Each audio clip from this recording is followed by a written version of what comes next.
여러분, 행복의 기준이 무엇입니까? 여러분은 행복의 기준이 어떤 것을 행복하다고 생각하십니까? 대부분의 사람들은 행복의 기준을 어디에 두고 있냐면 만족함에 있어요. 무엇이든지 만족해야 할 때 그것을 행복해야 한다는 거죠. 자기가 갖고 싶은 것을 갖고요, 또 누리고 싶은 것을 누리게 되면 대부분의 사람들은 아주 행복해 합니다. 근데 문제는 이 인간에게는 만족의 끝이 없다는 거예요. 만족의 끝이 없다는 거예요. 그래서 큰 부자가요, 이런 옛날 말에 그런 말이 있죠. 큰 부자가 서울 땅을 다 산다면 어떻게 한다 그랬어요? 큰 부자가 서울 땅을 다 샀어요. 그 다음에는 그것을 만족하느냐? 그렇지 않다는 거예요. 부산 땅을 사랑한다 그랬습니다.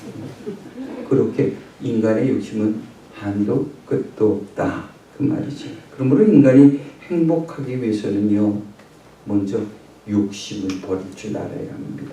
욕심을. 가정도 마찬가지예요. 가정도 행복한 가정이 되기 위해서는 주어진 환경에 만족하고 또 감사할 때만이 이 행복한 가정을 누릴 수 있게 되는 줄로 믿습니다.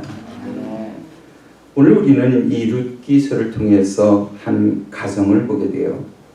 사실 그 가정이 처한 환경이나 또 그 시대적인 그 배경, 룻이 살던 그 시대적인 배경을 보면 도저히 행복할 수 없는 그런 환경이었어요.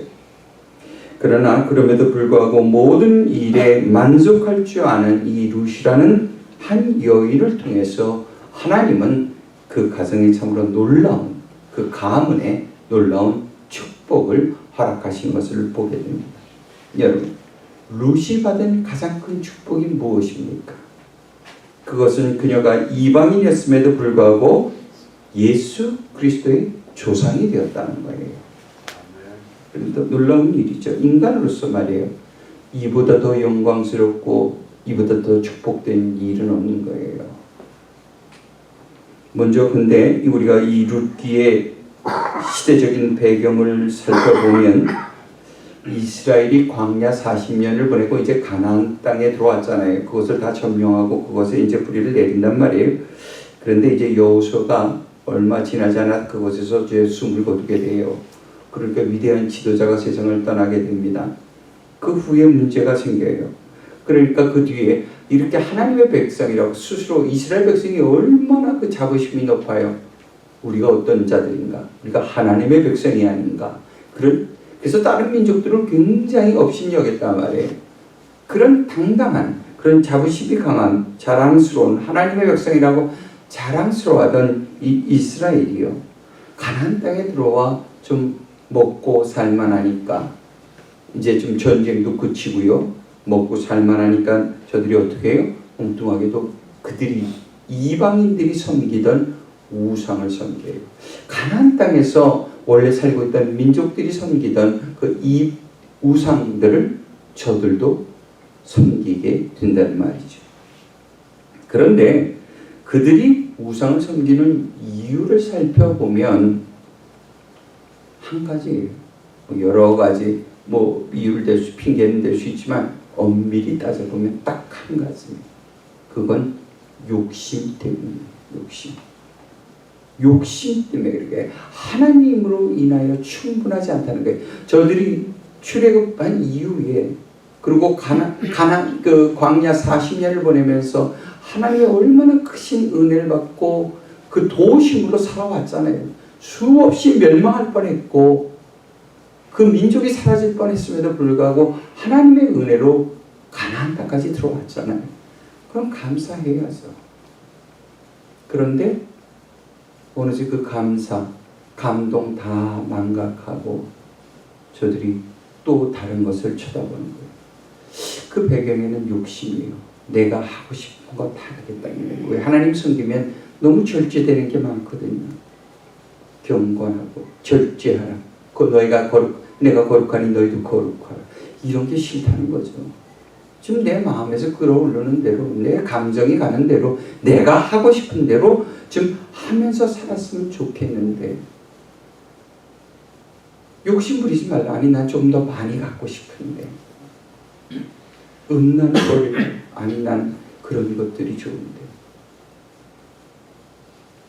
그러나 자기가 하고 싶은 것, 자기가 누리고 싶은 것을 하지 말라고 하니까 저들은 하나님보다는, 그렇다고 하나님을 버리는 것은 아니고요, 한쪽 편으로는 하나님을 섬기고 한쪽 편으로 또 다른 우상을 숭배했다는 거예요. 이 욕심이죠. 욕심. 그런데 이 욕심, 탐욕의 결과가 뭐예요? 탐욕의 결과는 언제나 멸망입니다. 끝에 가면 다 멸망이에요. 그러니까 하나님은 당신의 백성들이 이 탐욕으로 인하여 멸망하는 것을 보고 계시진 않으셨어요. 그대로 저들을 버려두지만 않으셨다는 거예요. 그래서 그들에게 고난을 허락하십니다. 때때로 고난을 허락하신 거예요. 저들이 하나님을 멀리 떠나려 하면 때때로 그들에게 고난을 허락하시죠. 왜냐하면 사람은 그 고난을 통해서 겸손을 배우고요, 또 그 고난을 통해서 욕심을 버리는 법을 배우기 때문이죠. 그래서 하나님은 그들이 이방인의 공격을 받도록 버려두거나 아니면 또 가뭄으로 인해 어려움 가운데 있어도 저들을 그곳에 그냥 내버려 두셨던 거예요. 그러나 그들이 다시 하나님 앞에 고난 가운데 하나님 앞에 나와 회개하고 또 부르짖어 기도하면 어떻게 해요? 하나님은 그들을 용서하여 주셨고 그들이 처한 그 모든 고난으로부터 저들을 건져내셨던 거예요. 이처럼 이스라엘 역사를 보면, 성경 66권을 보면 그 전체가 이 역사의 반복이에요. 이스라엘의 역사가 어떻게 돼요? 배신, 하나님을 배신하고 또 회개하고 하나님의 용서를 받죠. 배신하고 회개하고 용서받는 그런 무한 반복의 역사가 이루어지는 거예요. 그런데 사실 이것이 어디 이스라엘 뿐이겠습니까? 우리들의 삶은 돌아보면 어때요? 다 마찬가지죠. 오늘도 우리는 그런 삶을 살잖아요. 하나님의 은혜로 우리가 구원받은 자들인데요, 하나님만 사랑하지 않고 또 세상 것 의지하잖아요.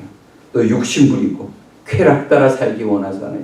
그게 다 하나님 배신하는 거거든요. 물론 우리는 스스로 배신이라고 생각하지 않을 수도 있어요. 그저 내가 좀 갖고 싶은 거 조금 더 갖고 내가 원하는 행동 좀 더 하고 누렸는데 뭐 그게 욕심인가요? 그렇게 생각할 수 있지요. 그러나 어느새 말이에요, 한 걸음 한 걸음 내가 좋아하는 것들이, 그리고 내가 소중하게 생각하고 있는 것들이 하나님의 자리를 차지하기 시작하면 그것이 바로 우상 숭배라는 거예요. 그것이.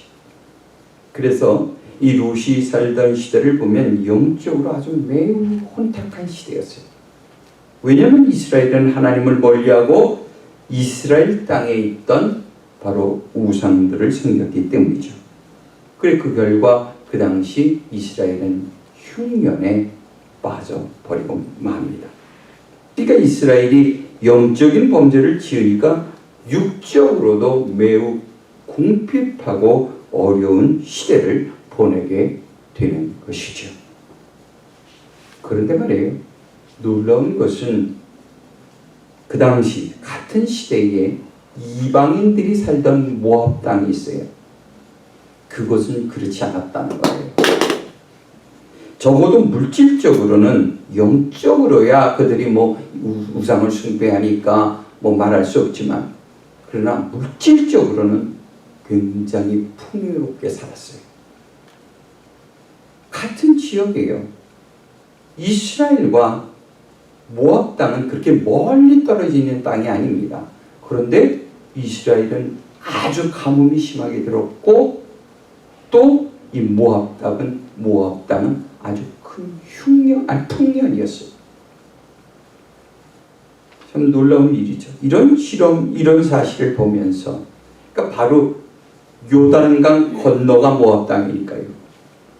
이스라엘, 예루살렘이 이쪽에 있으면 바로 요단강 건너 이쪽 땅은 모압 땅이니까 이게 먼 게 아니거든요. 그런데 이렇게 완전히 서로 전혀 다른 그런 삶을 살고 있었던 거예요. 이런 사실을 보면 믿는 자들이 시험에 들 수 있어요. 어떻게 하나님을 믿는 자들이, 하나님을 믿는 백성이 더 못 살 수 있겠는가? 어떻게 그럴 수 있겠는가? 그런데 성경을 보면 그럴 수 있다는 것입니다. 비록 일시적이긴 해요. 영원하진 않아요. 그렇지만 일시적이긴 하지만 안 믿는 자들이 믿는 자들보다 더 잘 나가는 것처럼 보일 수도 있다는 것입니다. 그러나 결과적으로 보면 오늘날 이스라엘은 어떻게 됐나요? 비록 많은 고난을 그들은 수천 년 동안 겪었지만 지금 그곳에 든든히 뿌리를 세워가고 있죠. 든든히 그 나라를 세워가고 있어요. 주변의 모든 중동 국가들이 아무도 함부로 하지 못해요. 그 조그만 많은 민족이 있는 것도 아니잖아요. 땅이 넓은 것도 아니잖아요. 그런데 누구도 이스라엘을 함부로 하지 못합니다. 강대국이 되고 가고 있는 거죠. 그런데 그 잘 나가던 모압 족속은 지금 어떻게 됐나요? 흔적도 없습니다. 그 뒤로 수많은 외부의 침입을 받고 완전히 멸망해서 사라져버렸어요. 지구상에서 사라져버렸어요. 그게 모압 족속이에요. 여러분, 이것이 바로 하나님의 성의예요. 그러니까 우리의 눈앞에 보이는 것만이 전부는 아니라는 말이죠. 그러므로 우리 믿는 자들은 오늘이 아니라 미래의 소망을 가지고 나가야 할 줄로 믿습니다. 아멘. 그 당시에 베들레헴에 살던 엘리멜렉과 나옴이라는 사람이 있었어요. 그들은 하나님을 믿는 유대인이었습니다. 그러나 먹고 살기가 그 땅에 힘들어지자 모압 땅이 잘 산다는 소문만을 듣고 그들은 그곳으로 이민을 가기로 결정을 합니다. 그래서 그들은 아들 둘을 데리고 모압 땅으로 이민을 가서 그곳에 정착을 하게 되는데, 이민 생활이 얼마나 힘들었든지 우리도 다 그런 시간들을 지내고 또 보냈습니다마는 얼마나 힘들었든지 이 엘리멜렉은 그곳에서 그렇게 오래 살지 못했어요. 오래 지나지 않아서 모압 땅에서 숨을 지게 됩니다. 그래도 아직 나오미에게는 두 아들이 있잖아요. 두 아들이 있고 그들을 의지하며 저들은 씩씩하게 살았죠. 그리고 아이들이 이제 성년이 되어서 두 아들을 모두 결혼을 시키는데 좀 안타까운 것은 이방 여인들과 가정을 이루게 했다는 거예요.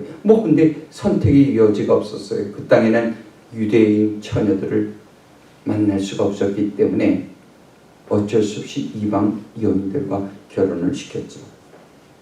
그런데 결혼한 지 얼마 되지 않아서 말이에요. 몇 년 되지 않아 손주도 못 봤는데 이 아들 둘이 다 세상을 떠나게 돼요. 이유는 알 수가 없습니다. 그들이 왜 죽었는지. 다만 그들의 아들들의 이름을 보면 그 자녀들이 둘 다 굉장히 허약했다. 이름을 통해서만 신학자들이 예측을 하죠. 아이들이 어렸을 때부터 매우 허약했다. 더구나 이제 지방을 사는 땅으로 옮겼으니까 풍토병이라든가 아니면 여러 가지 환경적인 문제가 있는지 모르지만 어쨌든 젊은 이들이 죽고 말았어요. 참으로 안타까운 일이죠. 그 가족은 하나님께서 허락하신 자기의 기업을, 베들레헴의 그 모든 기업을 다 버리고 새로운 꿈을 찾아 모압으로 이민을 간 것이잖아요. 그런데 그곳에서 남편도 잃고 또 아들 둘을 다 잃어버린 거예요.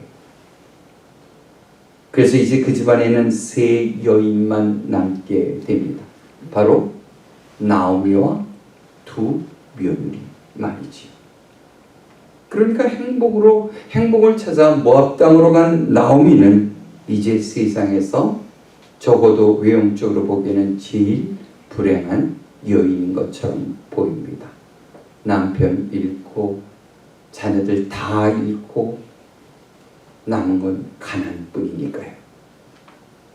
이제 그들은 당장 하루하루 먹고 살 길이 막막해졌어요. 더구나 그들 주변에 그들을 도울 친척도 하나 없었습니다. 그래서 나오미는 이제 결단을 해야 됩니다. 고향으로 돌아갈 것인지 아니면 그 모압 땅에서 그냥 뼈를 묻어야 할 것인지. 결단을 해야 돼요. 그런데 그나마 다행인 것은 나오미에게는 아직 하나님에 대한 믿음이 있었다는 거예요. 하나님에 대한 그런 신뢰감이 있었다는 거예요. 그래서 고난이 그녀를 이렇게 덮치자 그녀는 어떻게 합니까? 하나님 앞에 나와 무릎을 꿇고 부르짖어 기도해요. 여호와의 인도하심을 간절히 기도하게 됩니다. 그리고 나오미는 그 후에 고향에 돌아가기로 결정을 하게 되죠. 문제는 두 며느리잖아요. 자기가 돌아가는 것은 큰 문제가 없어요. 고향으로 돌아가는 것. 그런데 이 두 며느리를 어떻게 할 것인가? 아들도 없는데 고민이 된 거예요. 그래서 나오미는 며느리들을 불러서 너희들이 친정으로 돌아가서 새로운 삶을 살길 바란다고 권면을 해요.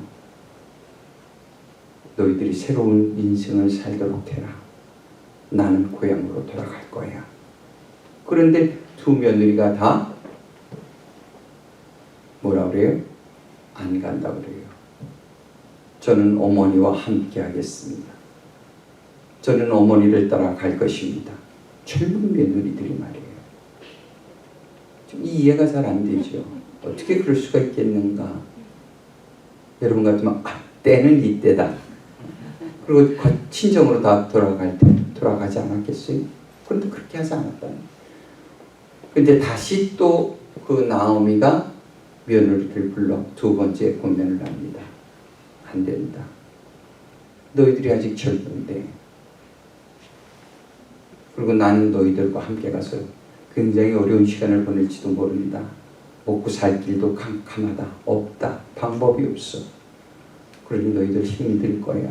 너희들은 새로운 인생을 살아라. 다시 또 권면을 해요. 그러니까 큰 며느리는 그제서야 마지못해 그렇게 하겠습니다. 내가 가고 싶어 가는 게 아니고 어머니가 그렇게 하도 말씀하시니까 할 수 없이 순종합니다. 그리고 이제 큰 며느리 떠나요. 그런데 문제는 둘째 며느리, 막내 며느리 안 떠나요. 나는 싫다는 겁니다. 안 떠나겠다는 거예요. 끝까지 고집을 부려요. 15절을 함께 있습니다. 시작. 나오미가 또 이르되 보라 내 동서는 그의 백성과 그의 신들에게로 돌아가나니 너도 너의 동서를 따라 돌아가라 하니. 그래서 나오미는 세 번째 강경하게 이야기를 한 거죠. 내 형님이 그의 백성과 그가 섬기던 신에게, 우상이죠. 그들아 신인데 그에게 돌아갔으니 너도 그렇게 하라는 겁니다. 사실 이 말은 참으로 뼈아픈 가시가 있는 말이에요. 이 말은 그러죠. 너와 나는 민족도 다르고 믿는 신도 다르다. 그러니 너는 나를 따라와 살 수가 없는 거야. 그러니 이제 우리는 그만 헤어져야 한다. 단호한 어머니의 이야기예요. 사실 그동안 살면서 정이 많이 들었거든요. 좋은 시간도 많이 있었단 말이에요. 그리고 또 이 나오미가 며느리들을 굉장히 사랑했어요. 또 며느리도 어머니를 사랑했고 그렇게 행복한 가정이었는데 떠나가라고 하니까 너무 슬펐던 거죠. 사실 이 말을 하는 나오미도 마음이 아팠어요. 왜냐하면 그것이 나오미의 진심은 아니었기 때문이죠. 사실 나오미 입장에서 며느리가 함께 있어준다면 얼마나 큰 힘과 위로가 되겠어요. 이제 저가 고향으로 돌아가지만 또 완전히 새로운 인생을 살아야 되잖아요. 미래도 전혀 예측할 수가 없고요. 그런데 옆에 며느리가 같이 있다면 얼마나 큰 도움이 되겠습니까? 그런데 나오미는 자기의 유익만을 찾는 것이 아니고 자신의 형편만을 돌아보는 것이 아니라 며느리가 자기를 쫓아와서 이제 평생 과부로 살며 고생하는 것을 결코 보고 싶지가 않았던 거예요. 그런데 이 말을 듣고 룻이 세 번째 그 말을 듣고 룻이 무엇이라고 합니까? 16절을 함께 읽습니다. 시작. 룻이 이르되 내게 어머니를 떠나며 어머니를 따르지 말고 돌아가라 강권하지 마옵소서. 어머니께서 가시는 곳에 나도 가고 어머니께서 머무시는 곳에서 나도 머물겠나이다. 어머니의 백성이 나의 백성이 되고 어머니의 하나님 나의 하나님이 되시리니. 단호한 고백이에요. 우리는 이 룻의 단호한 반응을 통해서 정말 행복한 가정이란 어떤 것인가, 정말 어떤 환경에서도 흔들림 없이 행복한 가정이란 어떻게 이루어지는 것인가, 이것을 우리는 보게 됩니다. 첫 번째, 우리는 이 말씀을 통해서 룻은 이런 고백을 하죠. 어머니의 백성이 나의 백성이라. 어머니의 백성이 나의 백성이라 선포를 하여. 우리는 이 나오미와 룻의 대화를 통해서 가족 간의 친밀감이란 과연 무엇인지를 배우게 됩니다. 그들은 먼저, 나오미는 먼저 이런 이야기, 서로의 다른 점을 이야기합니다. 너는 모압 여인이고 나는 유대 여인이며, 너는 이방신을 섬기고 나는 여호와 하나님만을 섬긴다. 너와 나는 전혀 다르다는 거예요. 그러니까 친밀감의 시작은 서로의 다름을 인정하는 것으로부터 시작돼요. 서로의 차이점에 대해서 나누고 그것을 인정할 때 친밀감이 시작되어질 수 있다는 거예요. 그게 우리는 마치 숨기면 친밀해질 것 같지만 전혀 그렇지 않다는 거죠. 그러니까 나와 다르다고 상대방을 우리가 고치려 하거나 또 상대방을 설득하거나 또 변화시키려는 것이 아니라 상대방의 있는 모습 그대로를 인정하고 수용해 주어야 한다는 거죠. 그런데 우리가 이것이 두려워서, 그것을 인정하는 것이 두려워서 우리가 피하게 되면 결국은 어떻게 됩니까? 나의 진정한 모습을 상대에게 보여주는 것이 아니라 거짓된 나의 모습, 거짓된 자아를 상대에게 보여주게 되는 거예요. 결국 그로 인하여 그 거짓을 또 지키기 위해서 우리는 더 높은 담을 쌓아가게 되는 거죠. 이것은 고부간뿐만 아니라 피를 낳는 자식과도 마찬가지입니다. 우리가 아이들을 낳았지만 그 아이들도 모두 독립적인 인격체입니다. 그런데 그저 나의 경험, 나의 지식을 기준으로 아이들을 변화시키고 고치려 한다면 그들이 어떻게 되겠습니까? 마음의 문이 열리겠습니까? 친밀감이 생길까요? 결국 둘 중에 지치는 쪽이 먼저 마음의 문을 닫아버리고 포기하게 되고 말 것입니다. 그러니까 우리가 무조건 침묵하거나 희생한다고 해서 친밀감이 높아지는 것이 아니라 먼저 서로를 인정하고 상대를 수용할 때만이 이 친밀감이 높아지는 것인 줄 믿습니다. 그래서 나오미 이야기를 들은 룻이 무엇이라고 합니까? 어머니가 가시는 곳에 나도 가고 어머니가 머무는 곳에 나도 머물겠다 이야기를 하는 것. 이것은 자신이 어머니와 함께함으로 많은 어려움을 겪을 수도 있을 것입니다. 어머니의 생각을 잘 압니다. 그러나 그럼에도 불구하고 자신은 어머니를 따라가겠다는, 이것은 강요가 아니에요.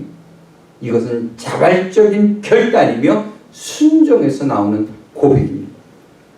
여러분, 가족 안에서 친밀감을 높이기 위해서는 무조건 나를 따르라가 아니라 현실을 인정하고 또 상대방을 인정하면서, 부모와 자녀 간에도 마찬가지예요. 상대를 인정하면서 그럼에도 불구하고 스스로 결단할 때만이 진정한 친밀감을 이룰 수 있게 되는 줄로 믿습니다. 또 두 번째, 룻은 어머니의 하나님이 나의 하나님이라는 고백을 하죠. 우리가 신앙의 자유라는 말을 많이 합니다. 그래서 부부간에도 서로의 신앙에 대해서 억지해서는 안 되고 또 자녀들의 신앙도 자유롭게 그들이 선택하도록 내버려 두어야 한다고 말을 하죠. 물론 기독교인들도 하나님을 지식적으로만 알고 있다면 그렇게 말할 수 있습니다. 그러나 하나님과 인격적인 만남을 가진 사람이라면, 크리스천이라면 결코 그런 말은 할 수가 없는 것이죠. 왜냐하면 그런 말들은 너무도 무책임한 말이 되기 때문입니다. 여러분, 종교가 그저 우리를 선하게 살도록 만드는 것이 목적이라면 물론 그럴 수 있어요. 무슨 종교를 믿든지 그저 착하게 살고 선한 일 많이 하면서 살면 되니까 말이죠. 그러나 여러분, 기독교는 생명의 종교예요. 그러니까 그저 이 땅에서 어떻게 사느냐 하는 그것이 문제가 아니라 우리가 최종적으로 누구 앞에 가는가? 누구 앞에 가는가? 우리 생명 다한 후에 누구 앞에 가는가? 이게 문제가 되는 거죠. 다시 말해서 예수 그리스도를 믿고 영원한 생명을 얻느냐 아니면 멸망의 길로 가느냐, 이것을 결정해야 된단 말이에요. 이걸 아는 사람들이 어떻게 자녀들에게 신앙의 자유를 말할 수 있겠습니까? 너무도 무책임한 것이죠. 그래서 우리가 나는 예수 믿고 구원받았으니 됐고 너희들은 알아서 각자 신앙생활해라, 종교는 자유다, 이렇게 말할 수가 없는 겁니다. 그래서 가족 안에서 신앙의 일치가 이루어지지 않으면 그 안에 어떤 일이 벌어지나요? 갈등이 생기죠. 다툼이 그치지가 않습니다. 그러면 결국 행복한 가정을 이룰 수가 없는 것이죠. 나오미 가정도 마찬가지예요. 물론 룻이 시집을 와서 자기의 종교만을 고집하지 못했을 거예요. 그가 룻은 어렸을 때부터 이방신을 섬기고 살다가 시집을 왔잖아요. 시집 왔다가 해서 자기가 섬기던 이방신을 버린 게 아니었어요. 여전히 그 안에는 그 신도 있었고 또 새로운 여호와라는 신도 알게 된 거죠. 시집 와서. 그런데 나오미도 엘리멜렉도 그 며느리들에게 그걸 강요할 수가 없었어요. 왜? 그들이 살고 있던 땅이 어디예요? 모압 땅입니까? 그들이 모압 땅에 살고 있었기 때문에 나오미도 룻에게 너가 이방신을 버리라 이렇게 말하지는 못했을 거예요. 그러니까 한 지붕에 두 종교가 있었던 거죠. 그런데 이제 나오미는 하나님만을 섬기는 이스라엘로 돌아가야 되니까요. 이제 결단을 해야 되잖아요. 결단을 해야죠. 그래서 나오미는 룻에게 네가 섬기는 신에게 돌아가라 이런 이야기를 한 거예요. 그러나 룻이 뭐라고 그래요? 단호하게 나는 어머니가 믿는 하나님을 나도 믿겠습니다. 이렇게 고백을 하죠. 이 이야기는 곧 이제까지 내가 알고 있었던 그 이방신을, 내가 믿고 있었던 그 이방신을 버리겠습니다. 나는 이제 오직 하나님만을 믿겠습니다. 이런 결단을 하는 거예요. 그러니까 모압에서는 도저히 이루어질 수 없었던 이 신앙의 일치가요, 이제 저들이 이스라엘로 돌아가겠다고 결심을 한 그 순간 신앙의 일치가 이루어지게 된 거예요. 여러분, 가정이 믿음 안에서 하나가 된다는 것은 얼마나 큰 축복인지 몰라요. 그러나 우리가 모압 땅에 살면서 적당히 타협하는 그런 믿음을 가지고는요, 가족의 신앙 일치가 절대로 이루어질 수 없다는 것을 아셔야 됩니다. 여러분, 여러분의 눈을 들어 이스라엘의 하나님을 바라보시기 바랍니다. 이스라엘은 목숨 걸고 하나님만 따르겠다는 백성이에요. 목숨 걸고 하나님만 바라보겠다는 그런 의미가 있는 거예요.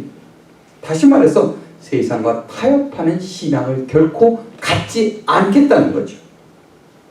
우리가 그렇게 단호하게 믿음의 결단을 하고 이스라엘을 향해 나아갈 때, 이스라엘이 하나님을 향해 나아갈 때 우리의 자녀들이 그 모습을 보고 룻과 같이 나도 부모님이 믿는 그 하나님을 믿겠다고 결단하는 역사가 나타날 줄로 믿습니다. 아멘. 사랑하는 성도 여러분, 행복한 가정은요, 환경에 의해서 만들어지는 것이 아니라 관계에 의해서 만들어지는 거예요. 서로 간의 관계에 의해서, 부부와 부부의 관계에 의해서, 또 자녀와 부모의 관계에 의해서, 또 하나님과 그 가정의 관계에 의해서 이루어지는 것. 그러기 위해서 우리는 먼저 가족 간의 친밀감을 높여야 돼요. 다시 말해서 서로가 서로의 다름을 인정하고, 비록 자녀라도 말이에요, 얼굴만 비슷하게 닮은 거지 다르다고요. 그 다름을 서로가 인정하고 수용해야 돼요. 자녀는 또 부모님을 인정해야 됩니다. 그렇게 하나가 되어져야 되는 거죠. 그리고 반드시 가정은 우리는 믿음 안에서 하나가 되어야 돼. 그러기 위해서 우리는 우리의 믿음이 세상과 적당히 타협하는 모합신앙이 아니라 오직 하나님 중심으로만 살겠다는 이스라엘 신앙이 되어야 할 줄로 믿습니다. 오늘 말씀을 통해서 행복한 가정을 만들기로 결단하는 하나님의 백성들에게 주의 도우심과 은혜가 넘치도록 임하시기를 주님의 이름으로 축원합니다. 기도하시겠습니다. 하나님 감사합니다. 오늘도 루시의 이야기를 통해서 그 가정의 이야기를 통해서 진정한 행복이 어디에 있으며 우리가 진정한 행복한 가정을 이루기 위해서 무엇을 버리고 무엇을 취해야 할지를 또 그리고 무엇을 결단해야 할지를 배웠습니다. 우리가 가족 안에 서로의 친밀감을 높이기 위해서 서로의 다름을 인정하고 서로를 수용하는 아름다운 가정들이 되게 하시고 가정의 모든 형제 자매들이 오직 여호와 하나님만을 바라보는 이스라엘의 신앙인들이 되게 하여 주시옵소서. 감사드리며 예수님의 이름으로 기도하옵나이다.